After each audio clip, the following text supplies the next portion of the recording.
others can support your channel in even more ways. Learn more. Close. Welcome to the live chat. Remember to guard your privacy and abide by our community guidelines. Learn more.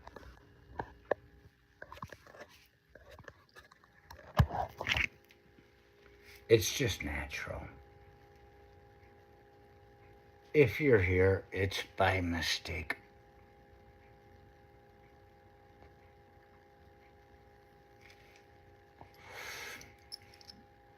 I'm here by mistake. How could you ever support somebody like me? You don't have to worry about that. I'm looking down at a picture.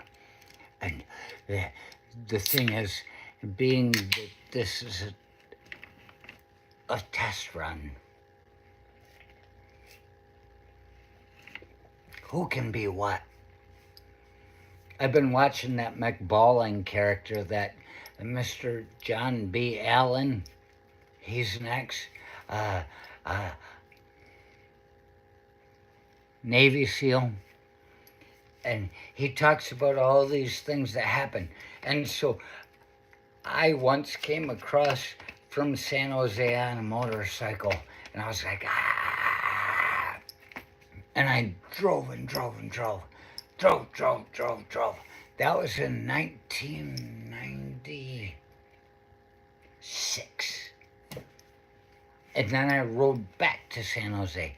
And then in 2001, I got on another motorcycle, and I said, ah.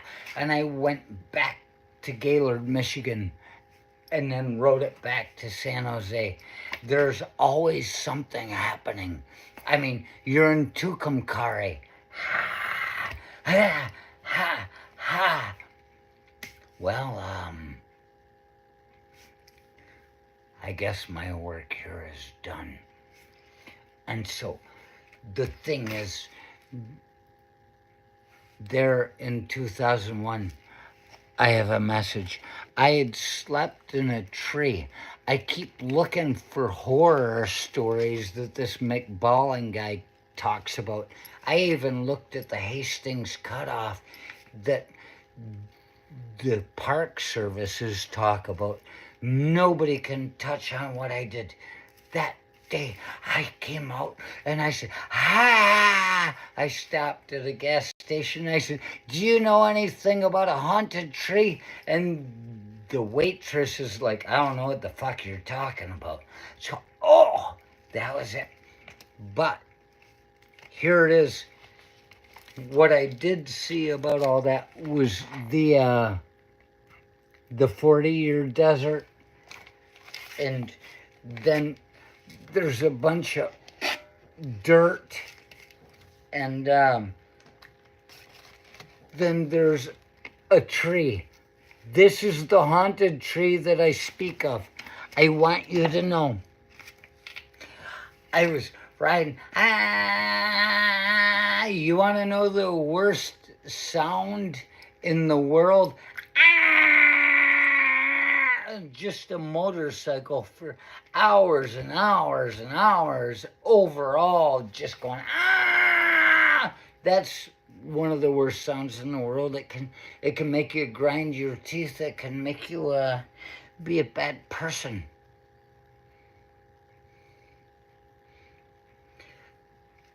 That damn tree.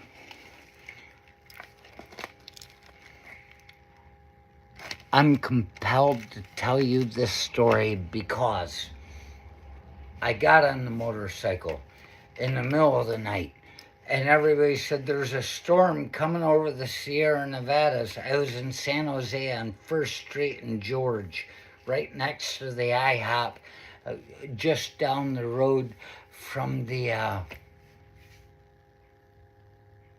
San Jose main jail.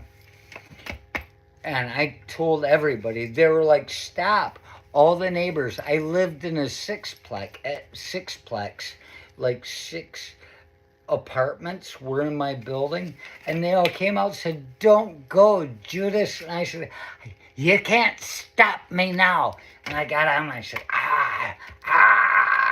and I blew through a storm, and it's always been that way in my life. If you wait for a storm to pass, you only get what's left.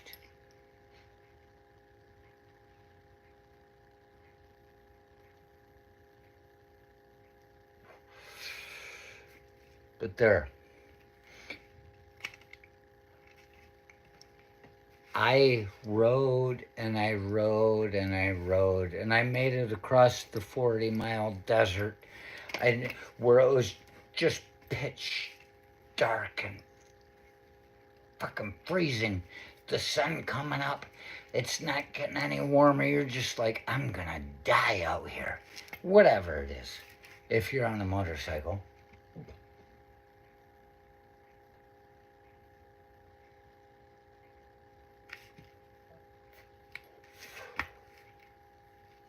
I pulled up to a gas station to get gas. And there was some guy came out of the van. He was walking around. And I was looking for a tree because I had a hammock that I could put my hammock up and sleep for the night. And this guy's like, yeah, we got a place for you. We go fishing down at this place. And I'm just like, I don't trust you at all. I was there for a while, pumped my gas, and he was out back, and he said, not like we're going to pull.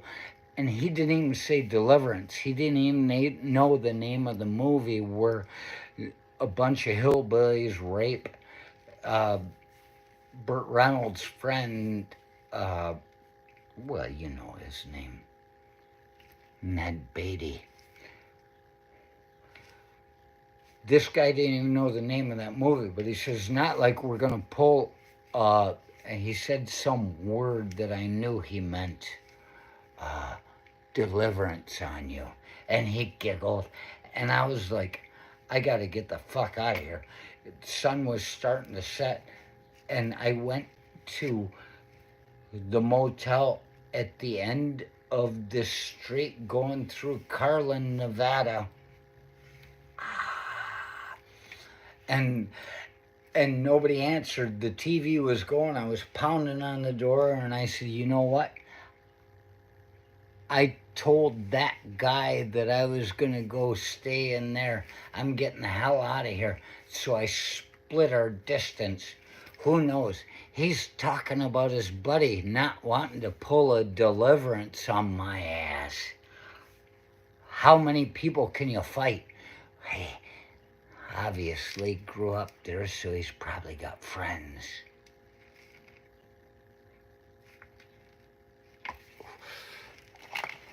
And so I took off again, and I see this tree.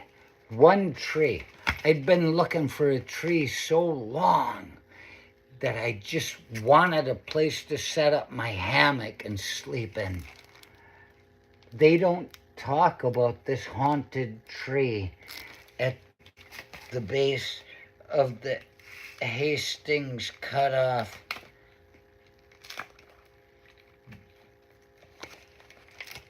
That's not going to tell you everything you need. This is from 2001. 1996, there are things in there, pictures of the Hastings cutoff pass too, where all these awful things happen. And I'm just like, I need to find, and so off the freeway, I took it off the freeway and went over a railroad tracks and down this dirt road and found this thing, and immediately, see, McBallin, he doesn't talk about this. I don't think anybody's ever heard this story. I went down through there and got to the tree, and I said, and I put things up, and I set up sticks to where I could put my legs on, and I got in the tree because as I was walking up there, there was something going. I said, what the hell is that? There was never any grass moving. There was sound, but nothing alive. And I got into that damn tree, and I was like, and it's getting dark, and I hear whispering.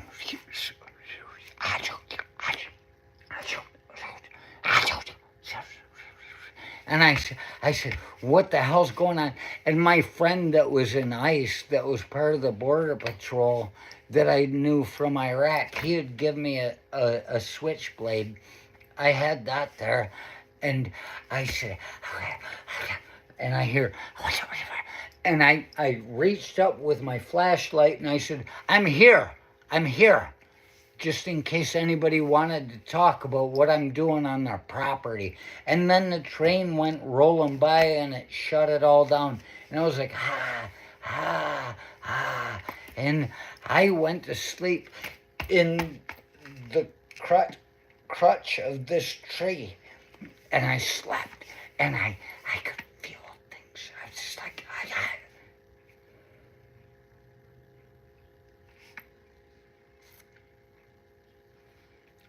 I had something that was surrounding me. Nobody ever tells this story. This is the story of Carlin, Nevada, at the Carlin, Nevada, Hastings cutoff. There's a farm right there. There's a sign right there. You go into it and you get fucking haunted. I was laying there and I was just listening to the whispering and the train going by, and I said, do not open your eyes, because if you open your eyes, you will see dead bodies hanging from the tree. That's what I was seeing. You can call that crazy all you want, but I imagined if I opened my eyes, I would see dead bodies hanging from the tree like fruit all around me. And then in the morning, I woke up and I said, after a few hours of sleep, after traveling on a motorcycle hours on end, I went out where there was nothing growing under this tree.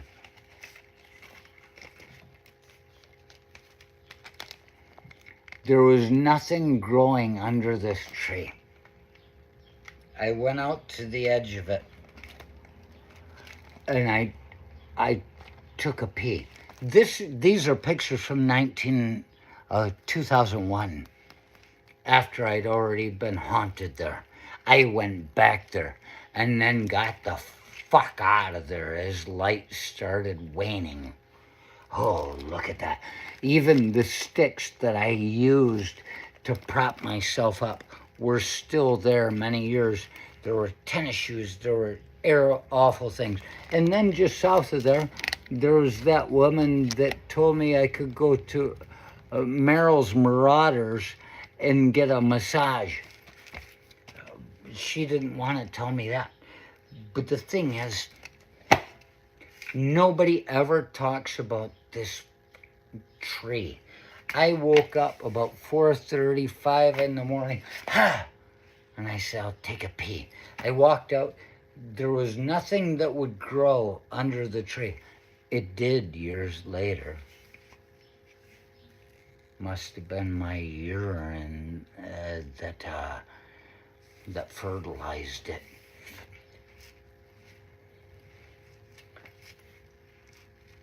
I went out to the edge under the tree in the pitch black and was taking a pee. I felt that there was something that had kept being around me all along. That's why I didn't sleep on the ground, which I would have. I wanted 2 trees to set my hammock upon, but there was only one. And so I was going to lay against it, but that thing kept going, and I'm like, what the hell is this? I've never read any H.P. Lovecraft in my life. I did have the Necronomicon in my saddlebags on my 1100 Midnight Special Yamaha 1980. That thing would go 160 miles an hour and scare the living life out of you. But I did have the Necronomicon in my book, but I didn't have any.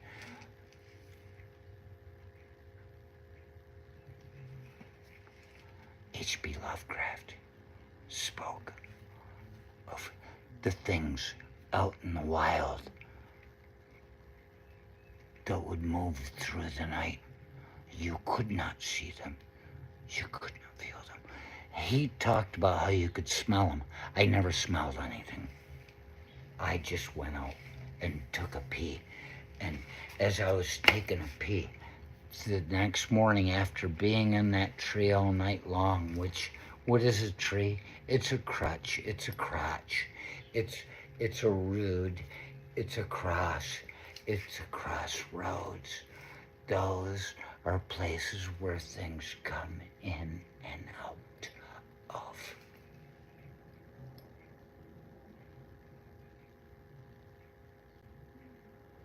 The underworld.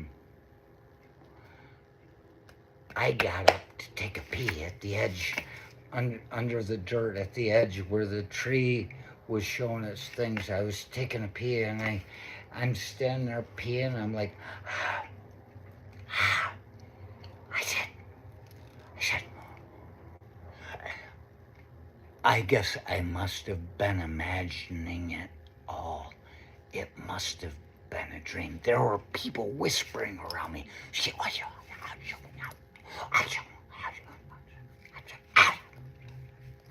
And I said, must have been a dream the night before.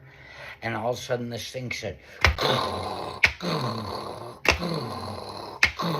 I went, ah. And I said, ah. I went running back to the tree.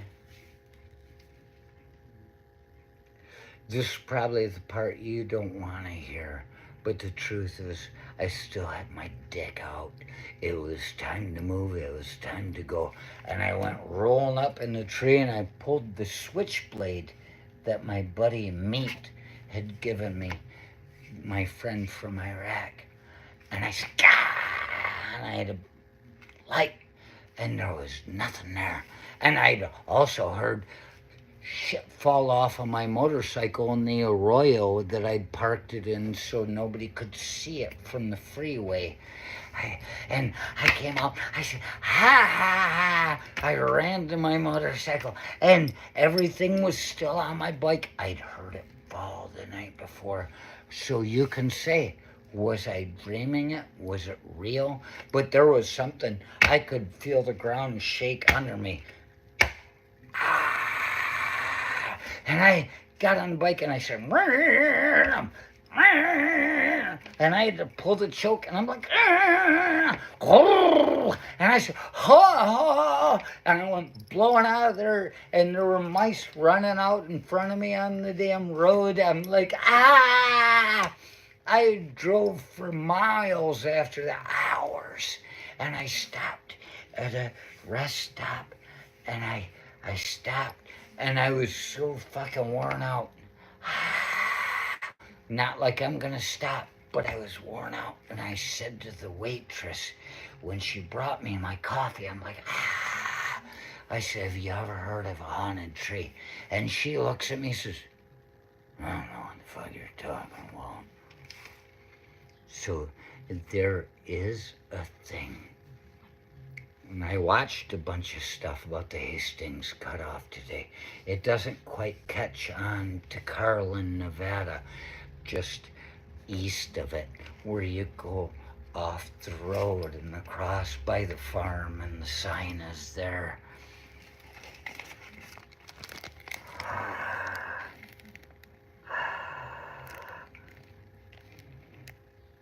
She'll send you to a masseuse, but she won't admit that there's a goddamn haunted tree out there. There's a haunted tree in Carlin, Nevada, that this thing, even when I went back in 2001, I stopped by there on another motorcycle. I got to look at it. I stopped by it.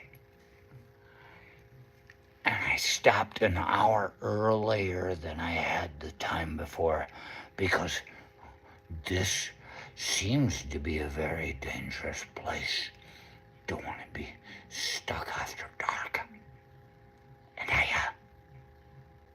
I went back there. I took these pictures. I mean, come on. Look at that guy. Does he look like he's full of shit? Look at that guy.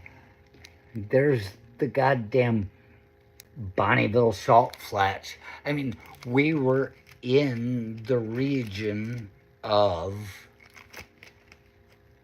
the Hastings Cutoff. If you wonder why it is that the Hastings Cutoff is so scary, it's simple. It's because if the Donner Party hadn't believed Lansford Hastings' lie, like so many people lie, they probably would have made it to California and done well in dry goods. Instead, they got stuck eating each other. I mean, come on, man.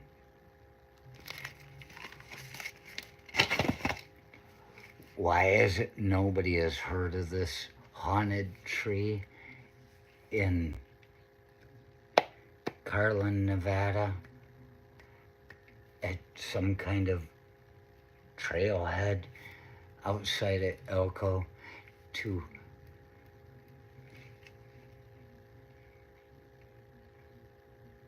Hastings Cutoff? Like the one woman that made it, she said, never take a cutoff. Just don't take it. Why is it nobody's ever heard of it? Because there's never anybody that ever survived that went to the place I did. Fantastic.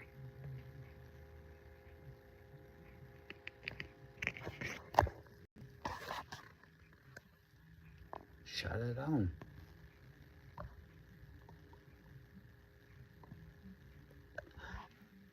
Goodbye, cruel world. I'm leaving here today. Goodbye. Goodbye.